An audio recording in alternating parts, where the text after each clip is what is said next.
Hello friends, welcome to अगोरा channel. आज की इस वीडियो में हम बात करेंगे अमेज़न के डिफरेंट बिट्स के बारे में कि किस तरह से जब आप एड रन करते हैं तो उन डिफरेंट बिट्स का क्या यूज होता है।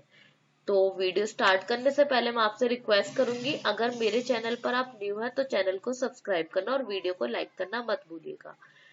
आपको अमेज़न का मेन्यू ओपन करना है, देन एडवर्टाइजिंग से कैंपेन मैनेजर पर आपको क्लिक करना है। इस तरह का इंटरफेस आपको शो होता है। अमेज़न पे कैंपेन 3 टाइप की रन होती है, स्पॉन्सर प्रोडक्ट, स्पॉन्सर ब्रांड और स्पॉन्सर डिस्प्ले एड। तो इन दोनों में रन करने के लिए आपको अमेज़न पर ब्रांड रजिस्ट्री करनी होती है। स्पॉन्सर प्रोडक्ट्स और बाकी तीनों में भी बिडिंग का एक ऑप्शन होता है।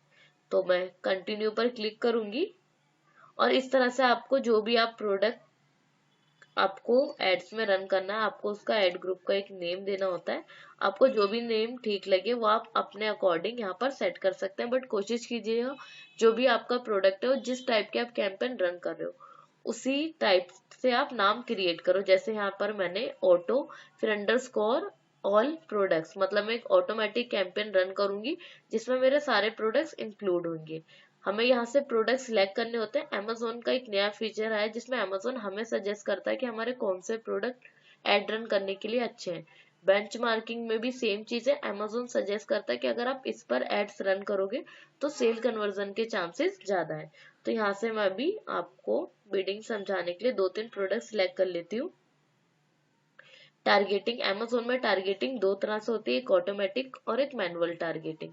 इस पर कंप्लीट एक सेपरेट वीडियो बन सकते हैं जिसमें मैं आपको पूरा एक्सप्लेन करूंगी कि ऑटोमेटिक और मैनुअल में क्या क्या फर्क है। अभी के लिए सिंपल ऑटोमेटिक टारगेटिंग में अमेज़न खुद से हमारे एड्स को रन करता है जहां उसे लगता है कि सेल आने के चांसेस ज्यादा है, और मैनुअल में हम सजेस्ट करते हैं अमेज़न को कि पर्टिकुलर इस प्रोडक्ट पे और इस कीवर्ड पे हमारा ऐड रन होना चाहिए। तो ये आपकी मैनुअल टारगेटिंग होती है। ऑटोमेटिक टारगेटिंग बिड जिसकी मैं बात कर रही हूँ, अमेज़न जो डिफॉल्ट बिड हमें सजेस्ट करता है वो 3 रुपीज होती है। Set default bid by targeting group. जब हम टारगेटिंग, मैंने आपको बताया दो तरह से होती है, तो हम उसके अकॉर्डिंग ही अपनी बिड भी सजेस्ट कर सकते हैं अमेज़न को। एक तो मैंने डिफॉल्ट बिड सजेस्ट कर दी, इसका मतलब है चाहे कहीं पर भी मेरा एड रन हो तो उसके जो भी बिड के चार्जेस होंगे वो 3 रुपीज ही डिडक्ट होने चाहिए। बट अगर मैंने ये ऑप्शन सिलेक्ट किया तो यहाँ पर मैं अमेज़न को सजेस्ट करूंगी, अमेज़न को बताऊंगी कि अगर आप मेरे प्रोडक्ट को किसी क्लोज मैच वाले कीवर्ड पर शो करते हो तो उस पर मेरी बिडिंग स्ट्रेटेजी 3 की जगह 2 रुपीज होगी। इसी तरह अगर मैं लूज मैच की बात करूं, यहाँ पर मैं अमेज़न को बताऊंगी कि मेरे प्रोडक्ट की जो बिडिंग है वो 1 रुपीज से ज्यादा चार्ज नहीं होना चाहिए। अगर कोई भी कस्टमर क्लिक करेगा मेरे ऐड पर तो मेरे उस पर 1 रुपीज का चार्जेस डिडक्ट होगा। सब्स्टिट्यूट का मतलब होता है जो प्रोडक्ट हमारे प्रोडक्ट से सिमिलर प्रोडक्ट होते हैं। सपोज अगर आप कोई बेडशीट सेल कर रहे हो 400 काउंट की और कोई दूसरा सेलर है जो सेल कर रहा है 300 काउंट की कॉटन शीट, तो वहां आपके प्रोडक्ट का वो सब्स्टिट्यूट है, या तो वो 400 वाला ले या 300 वाला ले, तो सब्स्टिट्यूट प्रोडक्ट्स होते हैं। तो उस केस में मैं अगर चाह रही हूँ अमेज़न उस टाइम पर मेरे 5 रुपीज तक की बिड रन कर दे तो मुझे कोई इश्यू नहीं है, तो यहाँ पर मैं सजेस्ट कर रही हूँ। कॉम्प्लीमेंट्स प्रोडक्ट्स या कॉम्प्लीमेंट्री प्रोडक्ट्स वो प्रोडक्ट्स होते हैं जिसमें हमारे प्रोडक्ट के साथ साथ उसका कोई और प्रोडक्ट भी सेल अमेज़न सजेस्ट करता है। जैसे अगर मैं बेडशीट सेल कर रही हूँ तो अमेज़न सजेस्ट करेगा पिलो कवर्स, या कोई सेलर पिलो कवर सेल कर रहा तो उसके प्रोडक्ट्स के नीचे मेरा प्रोडक्ट्स का एड्स शो होगा, तो वो कॉम्प्लीमेंट्स प्रोडक्ट्स होते हैं। तो इस पे भी मैं अपने अकॉर्डिंग अपनी बिड सेट कर सकती हूँ कि मुझे कितने की बिड रखनी है। नेगेटिव कीवर्ड टारगेटिंग, अगर आप चाहते हो किसी पर्टिकुलर कीवर्ड पर मेरा प्रोडक्ट शो ना हो, एड्स उसका वहां पर विजिबल नहीं होना चाहिए, तो आप यहाँ पर वो कीवर्ड ऐड कर सकते हो। सेम विद आप नेगेटिव प्रोडक्ट टारगेटिंग भी कर सकते हो। अगर आपको ऐसा लगता है आपको स्टार्टिंग में कभी भी कैंपेन रन करनी है, अगर आप फर्स्ट टाइम किसी न्यू अकाउंट में कैंपेन रन कर रहे हो तो कोशिश करो कि आप ऑटोमेटिक कैंपेन रन करो मिनिमम 1 वीक, जिससे आपके पास क्या एक डेटा आ जाएगा कि आपका किस कीवर्ड पर आपको रिजल्ट मिल रहा है और किस कीवर्ड पर सिर्फ आपके पैसे या आपकी मनी वेस्ट हो रही है और उस पर आपको कोई रिटर्न नहीं मिल रहा। तो उस तरह से सेम विद होता है प्रोडक्ट टारगेटिंग में। तो आपको ये आइडिया हो जाएगा 1 वीक एड रन करने के बाद कि ये जो प्रोडक्ट है ये आपके प्रोडक्ट के लिए सुटेबल नहीं है। अगर इस प्रोडक्ट के नीचे आपके ऐड को दिखाया जाता है Amazon के थ्रू तो आपकी सिर्फ मनी ही वेस्ट होती है। तो आप इस सेक्शन में उन प्रोडक्ट्स को ऐड कर सकते हो। देन इसके बाद है हमारी कैंपेन की बिडिंग स्ट्रेटेजी, जिसके बारे में मैं बात कर रही हूँ। कैंपेन बिडिंग स्ट्रेटेजी में 3 तरह की होती है। एक है डायनामिक बिड जिसमें अप्स एंड डाउन होती है, डायनामिक बिड जिसमें डाउन ओनली का ऑप्शन होता है, एक होता है फिक्स बिड।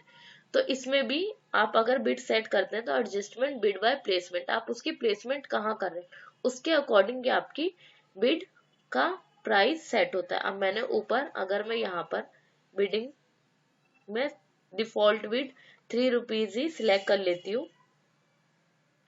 अब यहाँ पर dynamic bids ups and down select करती हूँ। तो इसमें क्या होता है, अगर Amazon को लगता है हमारा जो एड्स है वो सेल में कन्वर्ट हो सकता है तो Amazon उसका 100 टाइम्स, अगर उसे लगता है कि मुझे बिड बढ़ा देनी चाहिए तो Amazon ऑटोमेटिकली उसे इंक्रीज कर देगा, क्योंकि आपने Amazon को ये परमिशन दी है। अगर उसे लगता है कि यहाँ पर सेल कन्वर्जन के चांसेस कम है तो वहां पर वो हमारी बिड को लो कर देता है।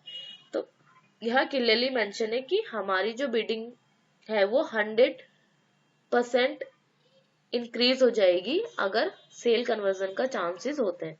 तो अगर डिफॉल्ट बिड 3 रुपीज है तो उसका 6 रुपीज तक की बिडिंग हमारी चली जाएगी। डायनामिक बिड्स डाउन ओनली, इसमें क्या होता है, अगर Amazon को लगता है कि यहाँ पर हमारा एड सेल में कन्वर्ट नहीं होगा तो Amazon हमारी बिडिंग को कम कर देता है, जिससे हमारे पैसे उस अकॉर्डिंग वेस्ट नहीं होते।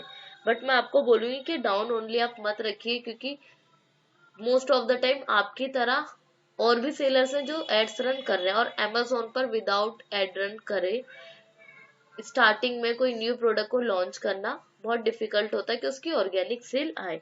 इसलिए स्टार्टिंग में आपको एड्स रन करने होते हैं। तो उस टाइम पर आपको जो बिडिंग स्ट्रेटेजी है उसे आप डाउन मत रखिए, आप उसे अप्स एंड डाउन सिलेक्ट कीजिए। बट अगर आपको नॉलेज है कि इस बिड्स पर मुझे अच्छा रिजल्ट मिलेगा तो आप लास्ट वाला जो ऑप्शन है फिक्स्ड बिड्स, इसके साथ आप जा सकते हैं।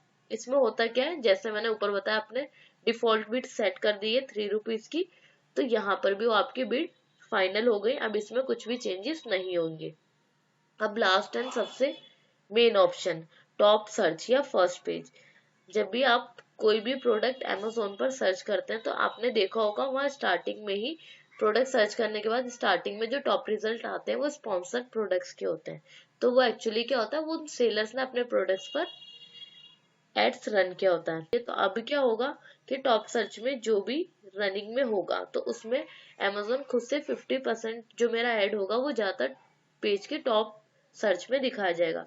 अब मैंने ऐसे ही यहाँ पर ऐड कर दिया रेस्ट ऑफ सर्च। अब बाकी का जो पेजेस है लाइक प्रोडक्ट के नीचे वाले या साइड में जो बाय नाउ के ऑप्शंस के नीचे आते हैं तो उसका मैंने 30% कर दिया और प्रोडक्ट पेज पर मैंने 20%। तो इस तरह से मैंने जो बिडिंग अपनी डिसाइड की थी उसकी प्लेसमेंट कर दी कि कहाँ कहाँ कितना होना चाहिए। देन उसके बाद ये सिंपल है, यहाँ पर आपको कैंपेन नेम ऐड कर देना है जो मैंने ऊपर रखा है। अभी मैं वही यहाँ पर ऐड कर देती हूँ। ये ऐड करने के बाद आपको start date and date select करनी है। अब यहाँ नो एंड डेट सिलेक्ट है तो इसमें क्या होगा कि मेरा ऐड जब तक मैं स्टॉप नहीं करूंगी वो कंटिन्यू चलता ही रहेगा। एक डेली का बजट डिसाइड करना है कि कितना डेली का बजट होना चाहिए। तो आप यहाँ पर मिनिमम 50 रुपीज से स्टार्ट कर सकते हैं। 50 से नीचे अगर आप डेली बजट रखेंगे तो कैंपेन रन नहीं होगा, इवन आपका यहाँ एरर शो करेगा। इस तरह से अगर मैं यहाँ पे 30 रुपीज करती हूँ तो ये कैंपेन रन ही नहीं होगा, क्योंकि मिनिमम 50 रुपीज की रिक्वायरमेंट होती है। 50 ऐड करते ही मैं यहाँ से कैंपेन को लॉन्च कैंपेन कर दूंगी, या अगर मुझे लगता है मुझे बाद में कुछ चेंजेस करने तो मैं भी सेव एज ड्राफ्ट करके, तो इस तरह से हम लोग बिडिंग स्ट्रेटेजी और अपने कैंपेन को रन करते हैं। अगर इसमें आपको कोई भी डाउट है तो आप कमेंट सेक्शन में मुझसे पूछ सकते हैं, वहां मैं आपके सारे डाउट क्लियर कर दूंगी। और आप मुझे गाइड कीजिए कि मुझे नेक्स्ट वीडियो किस टॉपिक पर बनानी चाहिए, आपको किस चीज को समझने में Amazon या फ्लिपकार्ट या किसी अदर पोर्टल पे प्रॉब्लम होती है। आई होप वीडियो आपको पसंद आई होगी। वीडियो को लाइक करना मत भूलिएगा। Thank you.